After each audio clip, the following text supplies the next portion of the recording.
China right now, I don't know if you saw this, but China is actually warning right now, saying an increasingly worried Chinese president tells Trump to exercise restraint over North Korea is the headline on Zero Hedge. So they're worried about North Korea. We've got some reasons why, but apparently there's a meeting going on today regarding this. That's right. And while meetings at the White House aren't rare for the senators and for, a president to call all the senators to the White House for a meeting, it is rare to have these four people at that meeting, those being Secretary of State Rex Tillerson, Secretary of Defense James Mattis, Mad Dog, Director of National Intelligence Dan Coats, and General Joseph Dunford, who's the chairman of the Joint Chiefs of Staff.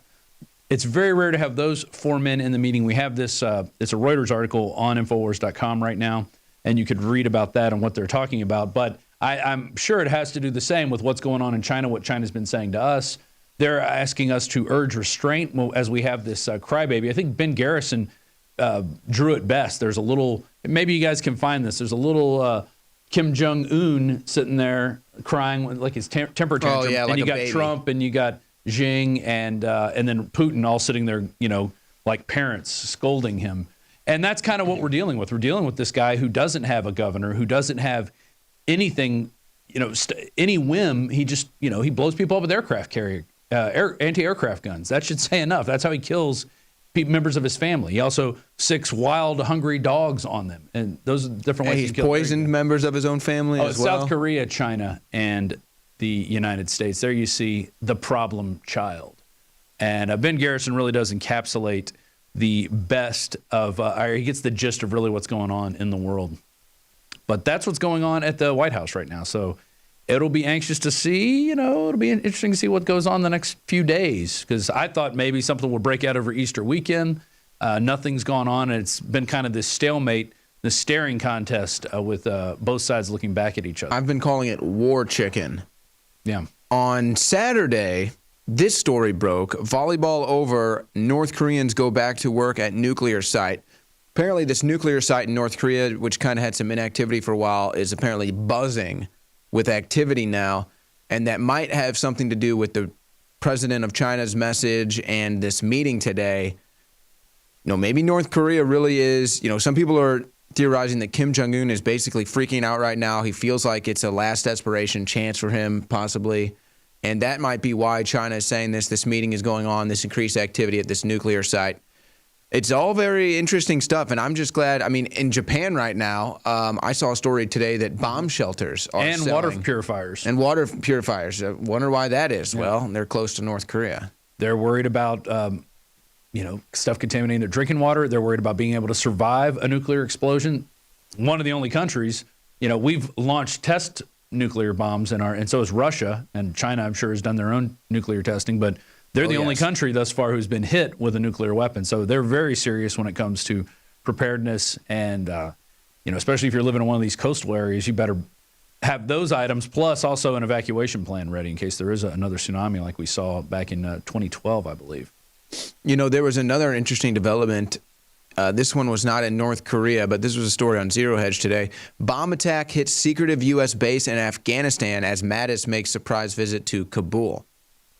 So this bomb goes off. Apparently, it was a car bomb that was at the gates of the U.S. base out there. And that's really all that they know so far, at least when this story was last updated. I haven't seen or heard too much else. But there's a lot developing right now, Rob, as far as these war games are being concerned. I mean, there's all these missile tests, Russia flying aircraft, the United States flying aircraft, submarines, threats. Kim Jong-un also said Great War is coming. I mean, these are all some serious things, and it's amazing to me, actually. I mean, honestly, if we want to really get down to it, I think the amazing thing to me is that there's still people out there that just have just no clue. This doesn't seem to bother them. Right. That's what I'm saying. How does this not bother you? I mean, okay, we can all – it's not like I have to sit here and be miserable and just have my head down all day, but it's like, I mean, this is our future. This is our planet. Well, end of last week, over the weekend, they had these power outages in L.A., New York, and San Francisco. And what it was part of was a nuclear testing, speaking in North Korea, of what would happen, I think, if these big cities got hit with an electromagnetic pulse and the power went out. But it was part of Operation Gotham Shield, and we have a report from John Bound that I want you guys to get ready. We'll go to in 1 second. That talks about what's going on here? You said that the Japanese are making preparations. Well, I'm sure the Chinese are making preparations. I'm sure the South Koreans are. They probably are ingrained with all the preparations they have to make, because they have about 20 minutes to get underground before anything happens if they're going to have any hope of survival.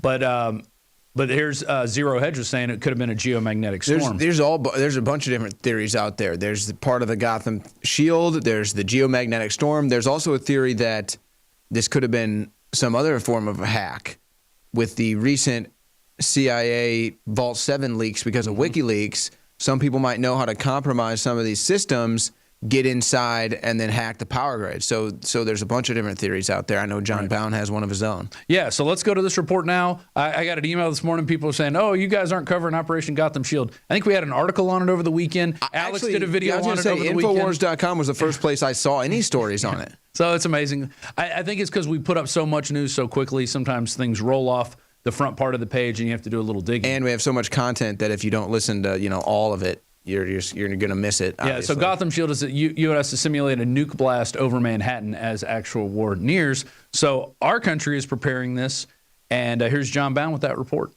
I'm not gonna sit here and take it anymore. I continue to be much more concerned when it comes to our security with the prospect of a nuclear weapon going off in Manhattan. Power outages in San Francisco, New York, Frankfurt, Kentucky, and Los Angeles. Coincidence, or were they part of the drill known as Operation Gotham Shield that will finally commence between April 24th and April 26th? Basically, a simulation drill, and not the actual detonation of nuclear weapons, will be underway. SHTF plan writes, during this exercise, 4 nuclear devices, 2 of which are rendered safe during the U.S. Department of Defense Vital Archer exercise, and 1 successful 10-kiloton detonation in the New York City, New Jersey area, along with 1 smaller detonation on the U.S.-Canadian border, are to take place. Among the organizations involved are the U.S. Department of Energy, the U.S. Department of Defense, U.S. Domestic Nuclear Detection Office, the FBI, FEMA, Northcom, State of New Jersey Office of Emergency Management, the State of New York Office of Emergency Management, and the City of New York Office of Emergency Management. Of course, when an undertaking of this magnitude occurs, caution dictates that we are again reminded of the outcome of previous government agency drills held days before and sometimes the day of that mirror actual world-changing tragedies. Nobody in our government, at least, and I don't think the prior government that could envision flying airplanes into buildings on such a massive scale. But that turns out not to be true. U.S. military planners did envision and practice those very scenarios. As reported by USA Today, the North American Aerospace Defense Command, NORAD, conducted exercises with fighter jets, simulating hijacked planes flown into the World Trade Center in the 2 years before the attack. You are actually working today on an exercise that envisioned virtually this scenario. Almost precisely. I was up until 2 o'clock this morning because it's our job, my own company, Advisor Consultants. We specialize in helping people to get their crisis management response. Witness number 1 approached an ATF agent nearby. He claims he asked the agent what had happened, and witness number 1 says this is what the agent told him. He started getting a little bit nervous. He tried reaching somebody on a 2-way radio. Couldn't get anybody, and I told him I wanted an answer right then. He said they were in debriefing. None of the agents had been in there. They had been tipped by their pagers not to come into work that day. Plain as day out of his mouth. Oklahoma City paramedic Tiffany Bible, who heroically responded just minutes after the blast on April 19, 1995, swore in an affidavit when she arrived, the BATF was in full mop gear, bomb gear that takes at least 30 minutes to put on. When she asked them, oh my goodness, were you guys hurt inside the blast? They said, no, we got tipped off by our pagers not to come in today. It's true. Drills are held all of the time. However, adding to the concern is the occultic nature of of Operation Gotham Shield. The term Gotham, an old Anglo-Saxon word meaning goat's town, and a nickname for New York City coined by legendary American writer Washington Irving, and later becoming the realm of Batman, has significant Freemasonic influence, linking it to the 33rd degree worship of Baphomet. All are worthy. Now you can say that again. And that is Bruce Wayne's grandfather, Mrs. Cooper. His great-grandfather. I understand he was tapped for Skull and Bones. Tapped for it? Sir, he founded Skull and Bones.